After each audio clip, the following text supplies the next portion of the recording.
Nakakagulat naman Jericho Rosales at Christine Hermosa magsasama ulit. Muling naging laman ng mga usap-usapan sa social media ang nagbabalik showbiz na si Jericho Rosales matapos isiwalat niya na mayroon siyang gustong makasama muli sa pagbabalik niya sa industriya. Sa pagbabalik showbiz ng batikang aktor na si Jericho Rosales, inamin niya na kasama sa kanyang bucket list ang muling makatrabaho ang dati niyang leading lady na si Christine Hermosa. Ayon kay Jericho Rosales, nais niyang magkaroon ng movie adaptation ng 2,000 hit teleserye nila na Pangako Sa'yo, para kay Jericho Rosales. Isa umanong unfinished business ang version nila sa nasabing pelikula. Ibinunyag rin ni Jericho Rosales na kinausap niya mismo ang manager nila ng aktres upang malaman kung interesado rin ba si Christine Hermosa na muling makasama siya sa trabaho, kung sakali mang matuloy ang movie nila ni Christine Hermosa.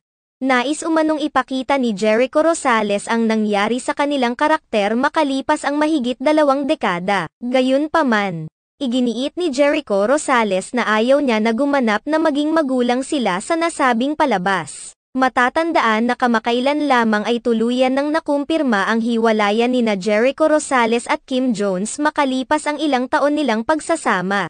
Kasunod nito, inamin naman ni Jericho Rosales na magkakaroon siya ng maraming projects sa mundo ng showbiz, pahiwatig na magiging active na naman siya sa industriya.